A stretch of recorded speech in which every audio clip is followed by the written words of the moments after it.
પાછળ તમે આઈજીપી કમ્પાઉન્ડમાં આ વિમાનનો દુર્ઘટનાગ્રસ્ત વિમાનનો કાટમાળ જોઈ રહ્યા છો. આ વિમાનને કાટમાળ ઉપર અત્યારે એમાંથી જે પણ લોકો ફસાયેલા છે તેમનું રેસ્ક્યુ કામગીરી ચાલી રહી છે.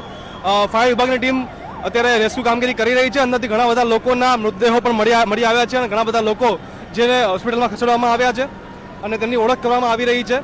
ખૂબ જ ગંભીર, ખૂબ જ ભયાવહ આ ઘટના ઘટી છે અમદાવાદમાં. મારી પાછળ જ અત્યારે મેઘાણીનગર ઓલ્ડ કોર્ટની સામેની જગ્યાએ જ આ વિમાનનું કાટમાળ દેખાય છે. વિમાનનું એક બાજુનું વિંગ પડેલું છે અને આ વિંગની હાલત જોતા સમજ આવશે કે આ દુર્ઘટના કેટલી ભયંકર હોઈ શકે છે. સતત પાણીનો મારો ચલાવવામાં આવી રહ્યો છે. જે રેસ્ક્યુ કામગીરી ચાલી રહી છે. ઘણી બધી ડેડ બોડીઝ મળી છે. ડેડ બોડીઝને એક સ્ટ્રેચર પર લગાવવાની પણ સ્થિતિ નથી. રાખ થઈ ગયા છે અને એક ઝોલીમાં ભરીને લઈ જવા એવી સ્થિતિ સર્જાઈ છે. અહીંયા આગળ ઘણા બધા લોકોના મૃત્યુ થયા છે. લોકોની ઓળખ કરવી પણ મુશ્કેલ બને તેવી સ્થિતિ સર્જાઈ છે. અમદાવાદના ઇતિહાસમાં સૌથી ભયાનક ઘટના છે આ.